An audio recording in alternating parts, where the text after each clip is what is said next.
Boa noite a todos que neste momento está acompanhando a transmissão do culto. O nosso desejo é que a palavra possa chegar de uma maneira clara, cristalina, e que aqueles que ainda não conhecem o Evangelho possam chegar, e também para aqueles que conhecem e ainda não têm tomado decisões em suas vidas, que esse possa ser o momento.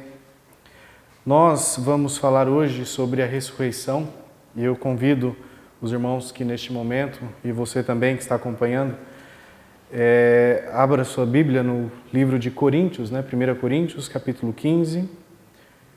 1 Coríntios, capítulo 15, versículo 1 em diante. Nós vamos falar um pouco sobre o momento em que o apóstolo Paulo tratava sobre a ressurreição de Cristo. E Paulo já havia feito essa carta, falando sobre alguns temas que a igreja vinha passando, como a idolatria no começo. Depois Paulo tratou sobre a sexualidade, sobre a questão da comida também, que estava escandalizando alguns irmãos e algumas pessoas que estavam ali na igreja. E por final, Paulo tratou também sobre a questão da ressurreição. Tinha algumas pessoas que estavam ali espalhando mensagens duvidosas a respeito se Cristo realmente havia ressuscitado ou não. Nós vamos ler capítulo 15, versículo 1 em diante. Nós vemos: também vos notifico, irmãos, o evangelho que já vos tenho anunciado, o qual também recebestes e no qual também permaneceis, pela qual também sois salvos, se o retiverdes, tal como vô-lo tenho anunciado. Isto é, da mesma forma que eu anunciei, espero que vocês retenham, se não é que crestes em vão. Porque primeiramente vos entreguei o que também recebi, que Cristo morreu por nossos pecados, segundo as Escrituras, e que foi sepultado e que ressuscitou ao terceiro dia, segundo as Escrituras, e que foi sepultado e que ressuscitou, e que foi visto por Cefas e depois pelos 12, e depois foi visto uma vez por mais de 500 irmãos, dos quais vive ainda a maior parte, mas alguns já dormem também. Depois foi visto por Tiago, depois por todos os apóstolos, e por derradeiro de todos me apareceu também a mim, como um abortivo. Porque eu sou o menor dos apóstolos, que não sou digno de ser chamado apóstolo, pois persegui a igreja de Deus, mas pela graça de Deus sou o que sou. E a sua graça para comigo não foi vã. Antes, trabalhei muito mais do que todos eles. Todavia, não eu, mas a graça de Deus que está comigo. Então, ou seja eu, ou sejam eles, assim pregamos e assim haveis crido. Ora, se prega que Cristo ressuscitou dentre os mortos, como dizem alguns dentre vós que não há ressurreição de mortos? E se não há ressurreição de mortos, também Cristo não ressuscitou. E se Cristo não ressuscitou, logo é vã a nossa pregação e também é vã a vossa fé. E assim somos também considerados como falsas testemunhas de Deus, pois testificamos de Deus que ressuscitou a Cristo, ao qual, porém, não ressuscitou, se na verdade os mortos não ressuscitam. Porque se os mortos não ressuscitam, também Cristo não ressuscitou. E se Cristo não ressuscitou, é vã a vossa fé, e ainda permaneceis nos vossos pecados. E também os que dormiram em Cristo estão perdidos. Se esperamos em Cristo só nesta vida, somos os mais miseráveis de todos os homens. Mas de fato, Cristo ressuscitou dentre os mortos e foi feito as primícias dos que dormem. Porque assim como a morte veio por um homem, também a ressurreição dos mortos veio por um homem. Porque assim como todos morreram em Adão, assim também todos serão vivificados em Cristo, mas cada um por sua ordem. Cristo, as primícias, depois os que são de Cristo, na sua vinda. E depois virá o fim, quando tiver entregado o reino a Deus, ao Pai, e quando houver aniquilado todo o império e toda a potestade e força. Porque convém que reine até que haja posto a todos os inimigos debaixo de seus pés.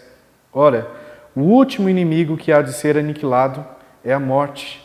Porque todas as coisas sujeitou debaixo de seus pés, mas quando diz que todas as coisas lhes estão sujeitas, claro está que excetua aquele que lhe sujeitou todas as coisas. E quando todas as coisas lhe estiverem sujeitas, então também o mesmo Filho se sujeitará àquele que todas as coisas lhe sujeitou, para que Deus seja tudo em todos. De outra maneira, que farão os que se batizam pelos mortos, se absolutamente os mortos não ressuscitam? Porque se batizam eles, então, pelos mortos? Porque estamos nós também a toda hora em perigo? E eu protesto que cada dia morro, gloriando-me em vós, irmãos, por Jesus Cristo, nosso Senhor. Se como homem combati em Éfeso contra as bestas, que me aproveita isso se os mortos não ressuscitam? Comamos e bebamos, que amanhã morreremos. Não vos enganeis, as más conversações corrompem os bons costumes. Vigiai justamente e não pequeis, porque alguns ainda não têm o conhecimento de Deus, e digo-o para vergonha vossa. Mas alguém dirá: como ressuscitarão os mortos? E com que corpo virão? Insensato, o que tu semeias não é vivificado, se primeiro não morrer. E quando semeias, não semeias o corpo que há de nascer, mas o simples grão, como de trigo ou de outra qualquer semente. Mas Deus lhe dá o corpo como quer, e a cada semente o seu próprio corpo. Nem toda a carne é uma mesma carne, mas uma é a carne dos homens, e outra a carne dos animais, e outra a dos peixes, e outra a das aves. E há corpos celestes e corpos terrestres, mas uma é a glória do celeste, e outra a dos terrestres. Uma é a glória do sol, e a outra a glória da lua, e outra a glória das estrelas, porque uma estrela difere em glória de outra estrela. Assim também a ressurreição dentre os mortos. Semeia-se o corpo em corrupção, ressuscitará em incorrupção. Semeia-se em ignomínia, ressuscitará em glória. Semeia-se em fraqueza, ressuscitará com vigor. Semeia-se com corpo natural, ressuscitará corpo espiritual. E se há corpo natural, há também corpo espiritual. Então, o primeiro homem da terra é terreno. O segundo homem, o Senhor, é do céu, o qual o terreno, tais são também os terrestres, e qual o celestial, também os celestiais. E assim como trouxemos a imagem do terreno, assim traremos também a imagem do celestial. E agora digo isto, irmãos, que a carne e o sangue não podem herdar o reino de Deus, nem a corrupção herdar a incorrupção. Eis aqui vos digo um mistério. Na verdade, nem todos dormiremos, mas todos seremos transformados. No momento, no abrir e no fechar de olhos, ante a última trombeta, porque a trombeta soará e os mortos ressuscitarão incorruptíveis e nós seremos transformados. Porque convém que isto que é corruptível se revista da incorruptibilidade e que isto que é mortal se revista da imortalidade. E quando isto que é corruptível se revestir da incorruptibilidade e isto que é imortal se revestir da imortalidade, então cumprir-se-á a palavra que está escrita: tragada foi a morte na vitória. Onde está, ó morte, o teu aguilhão? Onde está, ó inferno, a tua vitória? Ora, o aguilhão da morte é o pecado, e a força do pecado é a lei. Mas graças a Deus que nos dá a vitória por nosso Senhor Jesus Cristo.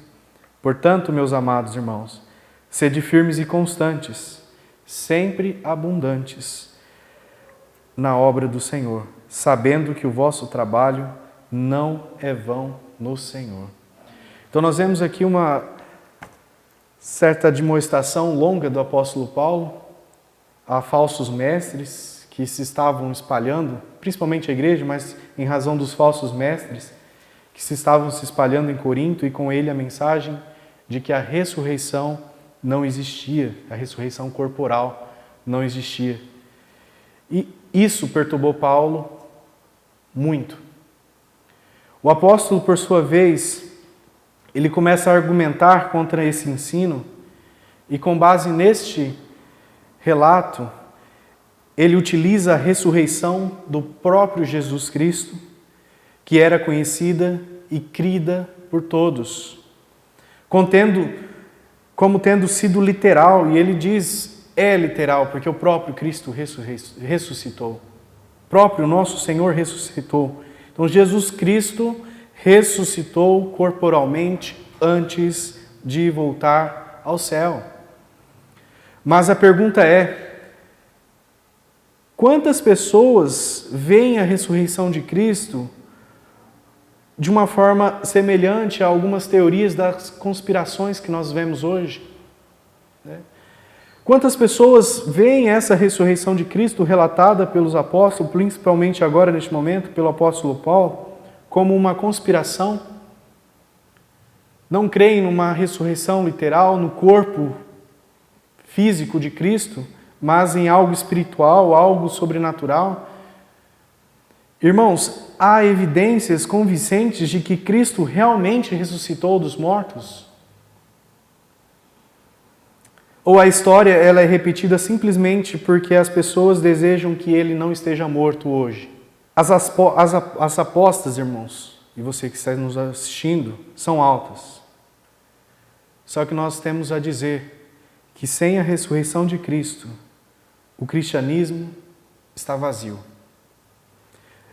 E aqueles que aderem a essa fé são, como o apóstolo diz, os mais miseráveis de todos os homens. Aqueles que rejeitam todas as coisas sobrenaturais, podemos dizer, naturalmente, são os que se opõem à possibilidade de ressurreição de Cristo. Aquelas pessoas que não acreditam no sobrenatural, não acreditam no poder de Deus para que realize isso. Mas a honestidade, irmãos, nos obriga a admitir que no nosso mundo, em muitos pontos, resiste uma explicação naturalística. Descartar a possibilidade de fenômenos sobrenaturais não é um exercício científico, é um ato de fé. A menos que nós comecemos com mentes fechadas, já começa diretamente com a mente fechada e rejeitando o sobrenatural e resistir ao poder das evidências de que Cristo realmente ressuscitou, então nós não teremos nenhuma razão constrangedora para duvidar da ressurreição. E Paulo pergunta ao cético, por exemplo, ao cético, o rei Agripa, né? Paulo chegou a perguntar para ele, e vale a pena nós ponderarmos, lá em Atos capítulo 26, versículo 8. Paulo chegou para Agripa e disse para ele, depois de toda aquela conversa que quase converteu Agripa, e ele disse, pois que julga-se coisa incrível entre vós que Deus ressuscite os mortos? Irmão, se a Bíblia fosse uma fábula religiosa destinada a persuadir os leitores a confiarem em um Deus inventado, né? Então por que muitos eventos estão incluídos na Bíblia e eventos que não seria necessário colocar se realmente fosse uma fábula? Como, por exemplo, a Bíblia registra sobre Moisés, a Bíblia registra sobre Jonas, sobre João e registra sobre suas falhas morais. Qual é a necessidade? Se realmente fosse algo fabuloso, né? Uma fábula montada para chamar a atenção, qual então a necessidade de se registrar esses eventos, se registrar a vida desses homens que foram falhos moralmente? Poderia colocar só coisas bonitas de Moisés, só coisas bonitas de Jonas, de João. Mas Deus incluiu esses eventos na Bíblia porque eles realmente aconteceram e desempenharam um papel significativo na história da redenção de Israel. A Bíblia foi escrita por testemunhas oculares. Foi escrita por historiadores destinatários de tradição confiável. Em Lucas nós vemos a confirmação disso, o apóstolo Lucas, discípulo, lá no capítulo 1, versículo 1 ao 4, Lucas começa dizendo: tendo, pois, muitos empreendido por em ordem a narração dos fatos que entre nós se cumpriram, segundo nos transmitiram os mesmos que os presenciaram desde o princípio, e foram ministros da palavra. Então pareceu-me também a mim conveniente descrevê-los a ti, ó excelente Teófilo, por sua ordem, havendo-me já informado minuciosamente de tudo desde o princípio, para que conheças a certeza das coisas que já estás informado. Então, todos inspirados pelo Espírito de Deus, para resumir com precisão a obra do resgate de Deus. João, capítulo 20, versículo 30 a 31, João dizendo: Jesus, pois, operou também em presença de seus discípulos muitos outros sinais que não estão escritos neste livro. Estes, porém, foram escritos para que creiais que Jesus é o Cristo, o Filho de Deus, e para que, crendo, tenhais vida em seu nome. Houve uma poderosa mudança na vida também daqueles que eram próximos de Jesus, e isso seria totalmente inexplicável se fosse a parte da ressurreição de Cristo. Seria totalmente inexplicável o que aconteceu com algumas pessoas que estavam próximas de Jesus se não fosse pela ressurreição. Nós podemos ter um exemplo. Paulo foi um exemplo. Paulo, no capítulo 1, no capítulo 15, versículo 32, que nós já lemos, Paulo diz: se como um homem combatia em Éfeso contra as bestas, que me aproveita isso se os mortos não ressuscitam? Por que todo o esforço do apóstolo Paulo, se nada disso seria necessário se não houvesse realmente a ressurreição? E ele diz: comamos e bebamos, que amanhã morreremos. Qual seria a necessidade? Então nós vemos uma mudança na vida daquele que estava próximo, daquele que perseguiu, mas foi uma testemunha ocular. Depois da morte de Cristo, o sonho de alguns discípulos foi destruído.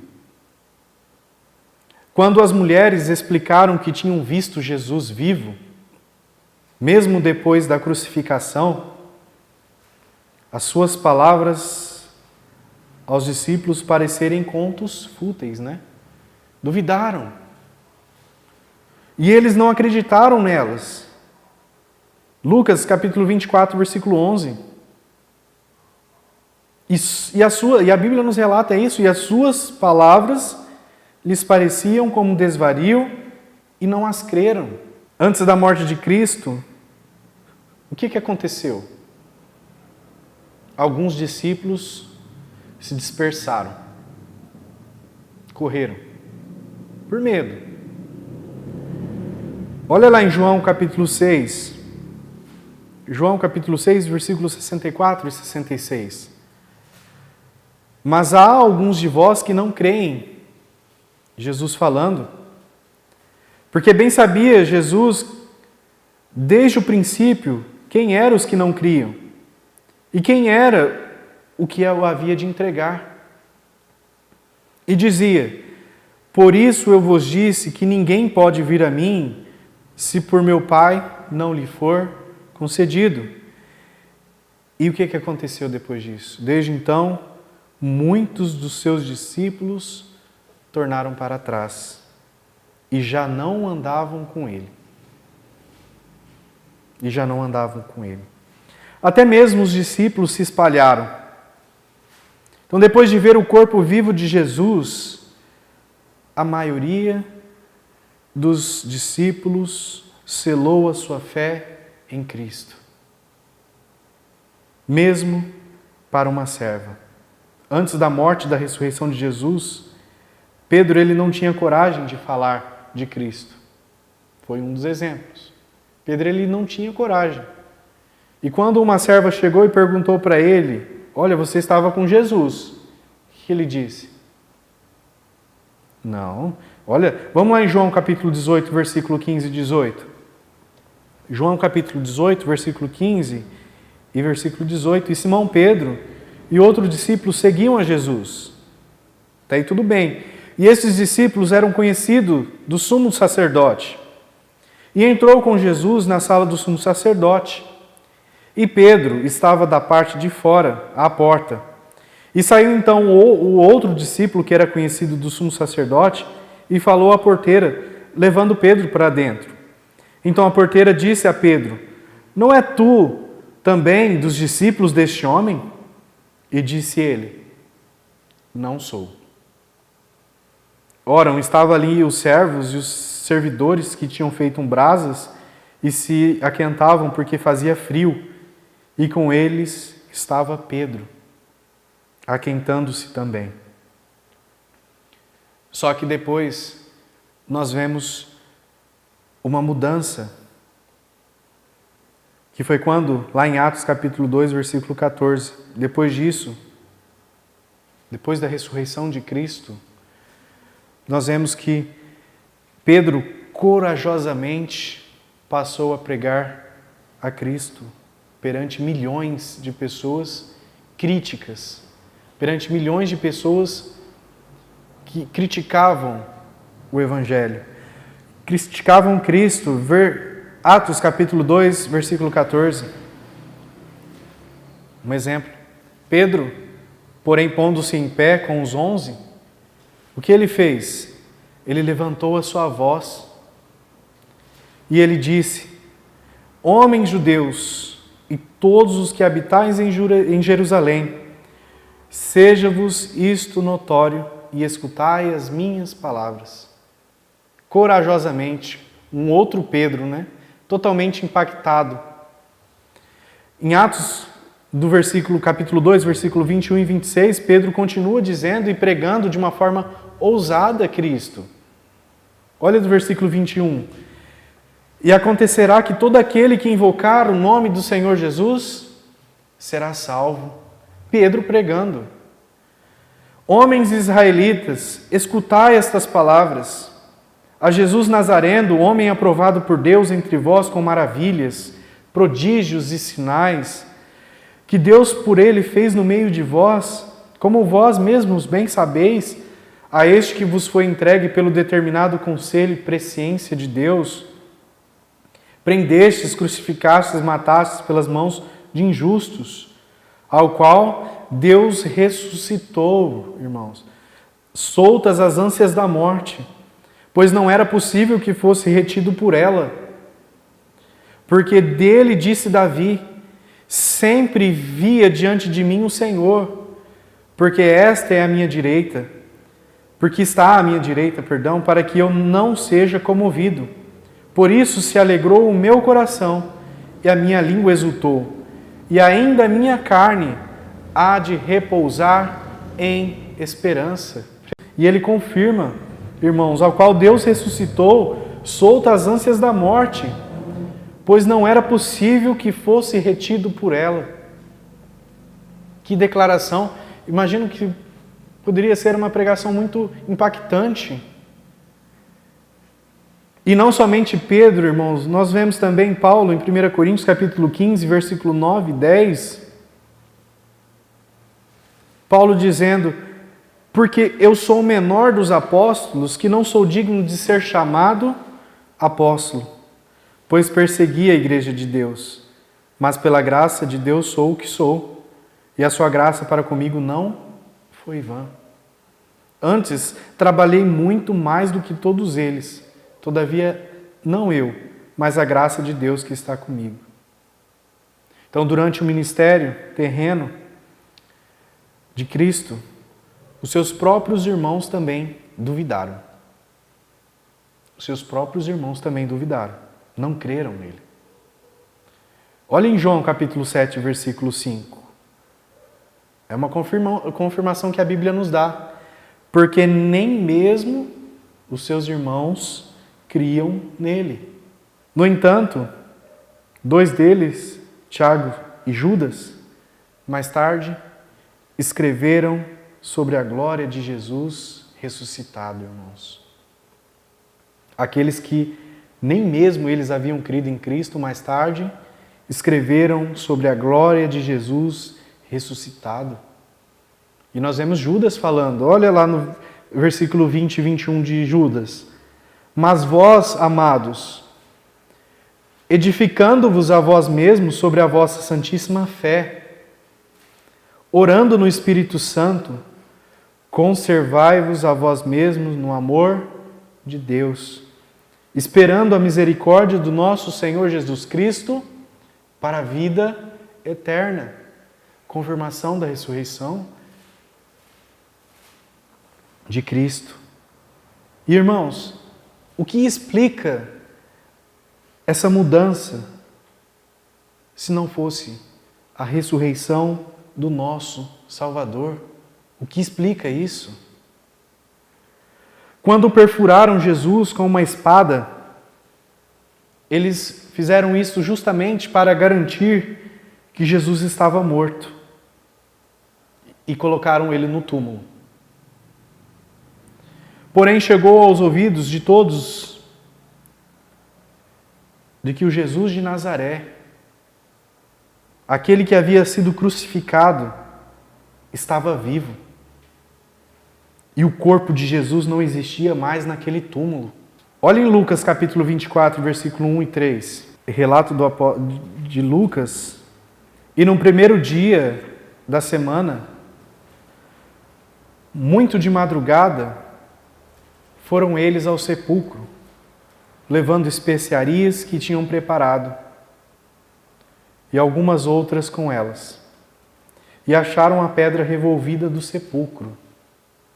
E entrando, não acharam o corpo do Senhor Jesus. O que aconteceu, irmãos? Alguns acreditam que o corpo foi furtado, mas nós vamos ver que não. E há evidências bíblicas que não. Mateus capítulo 27, versículos 62 e 66, onde é relatado que no dia seguinte, que é o dia depois da preparação, reuniram-se os príncipes dos sacerdotes e os fariseus em casa de quem? De Pilatos. Dizendo: Senhor, lembramo-nos de que aquele enganador, eles falando de Cristo, vivendo ainda disse: depois de 3 dias ressuscitarei. Manda, pois, que o sepulcro seja guardado com segurança até o 3º dia. Não se dê o caso de que seus discípulos vão de noite e furtam e digam ao povo: ressuscitou dentre os mortos, e assim o último erro será pior do que o primeiro. E disse-lhe Pilatos: tendes a guarda, ide, guardai-o como entenderdes. E indo eles, seguraram o sepulcro com a guarda, selando a pedra. Evidências, irmãos. Será que alguém se atreveria a enfrentar os guardas romanos com todo aquele preparo de guerra? Será que alguém teria possibilidade de ter tirado a enorme pedra da boca da tumba e roubar e não deixar indícios de que isso realmente aconteceu? Irmãos, Jesus prometeu ressuscitar dos mortos quando Jonas emergiu da baleia, visivelmente e fisicamente, e ele nunca prometeu que escaparia da tumba para permanecer incógnito para sempre. Não, a promessa não foi essa. A promessa torna-se cumprimento, pois Jesus ele ressuscita dentre os mortos. Atos capítulo 2, versículo 25 e 33. Pedro dizendo: porque dele disse Davi: sempre via diante de mim o Senhor, porque está à minha direita para que eu não seja comovido. Por isso se alegrou o meu coração e a minha língua exultou, e ainda a minha carne há de repousar em esperança, pois não deixarás a minha alma no inferno, nem permitirá que o teu santo veja a corrupção. Fizeste-me conhecidos os caminhos da vida, com a tua face me encherá de júbilo. Homens, irmãos, seja-me lícito dizer-vos livremente acerca do patriarca Davi, que ele morreu e foi sepultado, e entre nós está até hoje na sepultura. Sendo, pois, ele profeta, e sabendo que Deus lhe havia prometido com juramento que do fruto de seus lombos, segundo a carne, levantaria o Cristo para o assentar sobre o seu trono. Então, nesta previsão, disse da ressurreição de Cristo que a sua alma não foi deixada no inferno, nem a sua carne viu a corrupção. Deus ressuscitou a este Jesus, do que todos nós somos testemunhas. De sorte que, exaltado pela destra de Deus, e tendo recebido do Pai a promessa do Espírito Santo, derramou isto que vós agora vedes e ouvis. Então nós vemos que as aparições de Cristo também foram claras. Da mesma forma como foi a aparição de Lázaro. Da mesma forma como foi a aparição da filha de Jairo, chefe da sinagoga, do filho da viúva de Naim, de Dorcas, de Eutico. Então, assim, torna-se evidente, irmãos, de que Cristo não teve o seu corpo furtado. Pelo contrário, ele foi visto por muitos. E Paulo confirma isso lá no capítulo 15, versículo 6 e 8 de 1 Coríntios. Paulo diz: depois foi visto uma vez por mais de 500 irmãos, dos quais vive ainda a maior parte naquele tempo, mas alguns já dormem também. E depois foi visto por Tiago, e depois por todos os apóstolos. E por derradeiro de todos me apareceu também a mim como um abortivo. Nosso Senhor Jesus Cristo ressuscitou por meio do seu próprio poder. E isso foi uma demonstração da sua divindade. João capítulo 10, versículo 18. Ninguém me atira de mim, mas eu de mim mesmo a dou. Tenho poder para dar e poder para tornar a tomá-la. E esse mandamento recebi de meu Pai, pelo seu próprio poder. Portanto, por meio disto, nós recebemos a confirmação de que o Espírito Santo continua na sua existência após o ser humano passar pela morte física. O Espírito, perdão, irmãos. Em João capítulo 2, versículo 19 e 21, Jesus respondeu e disse-lhes: derribai este templo e em 3 dias o levantarei. Disseram, pois, os judeus: em 46 anos foi edificado esse templo, e tu o levantarás em 3 dias. Mas ele falava do templo do seu corpo. Lucas 24, capítulo 24, versículo 37 e 43, E eles, espantados e atemorizados, pensavam que viam algum espírito. E ele lhes disse: por que estáis perturbados? E por que sobem tais pensamentos ao vosso coração? Vede as minhas mãos e os meus pés, que sou eu mesmo. Tocai-me e vede, pois um espírito não tem carne nem osso, como vedes que eu tenho. E dizendo isto, mostrou-lhe as mãos e os pés, e não o crendo eles ainda por causa da alegria e estando maravilhados, disse: tendes aqui alguma coisa que comer? E então eles apresentaram-lhe parte de um peixe assado e um favo de mel, o que ele tomou e comeu diante deles. Olha 2 Timóteo, capítulo 1, versículo 10.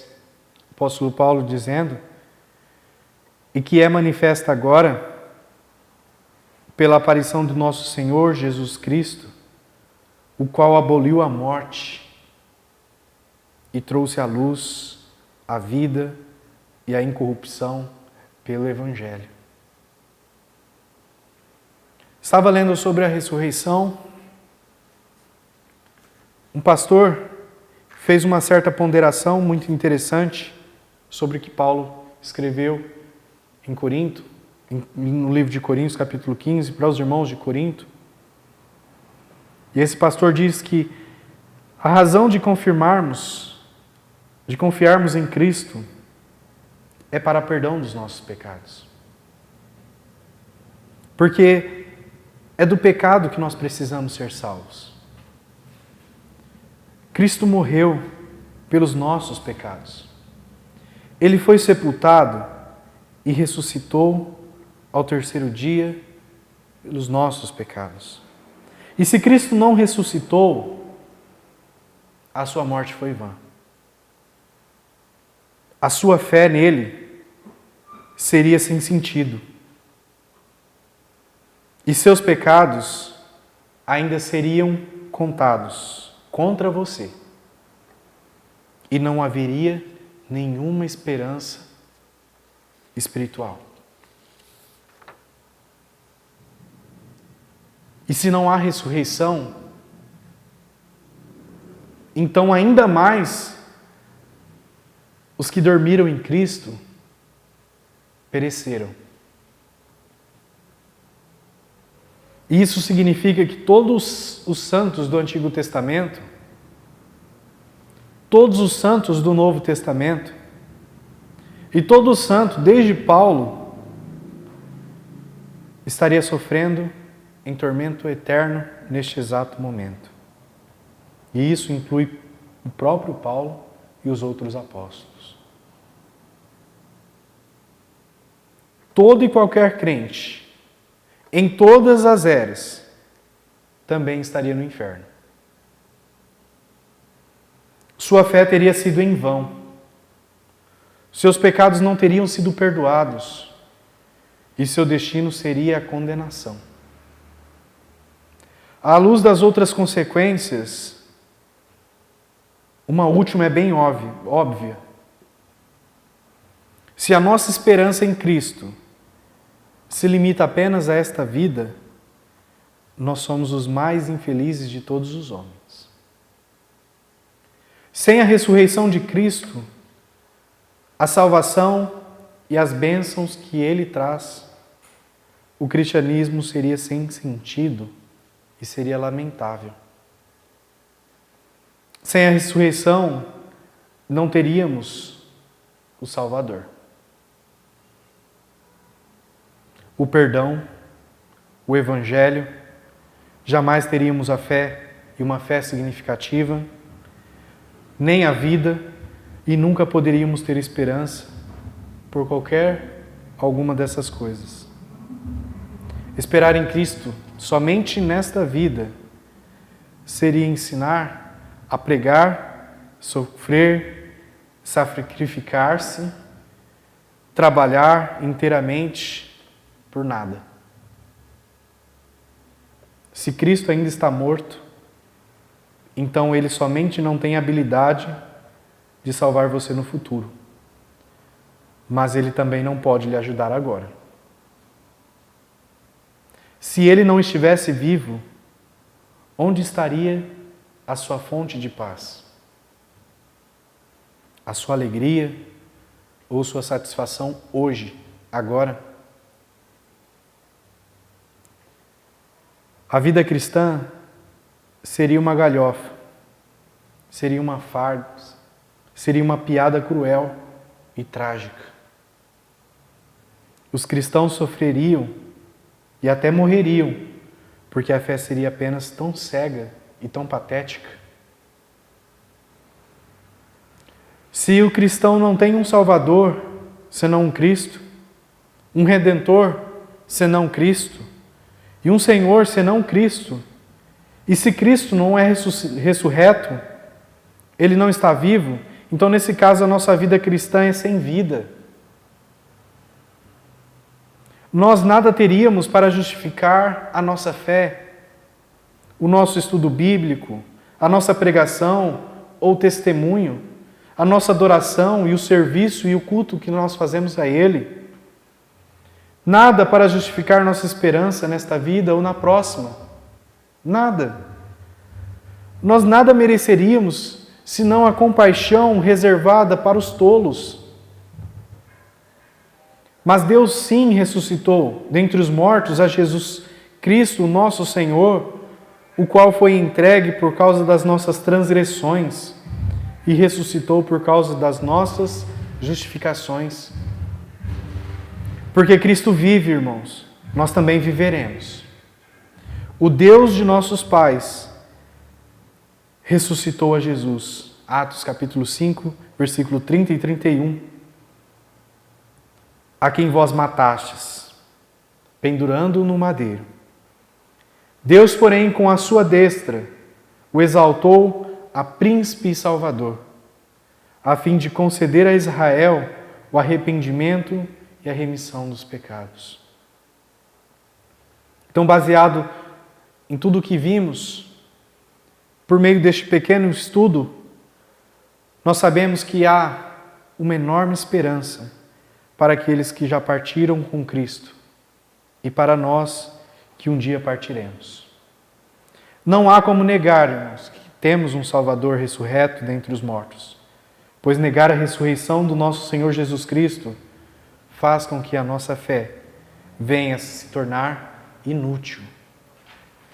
Que Deus possa nos abençoar.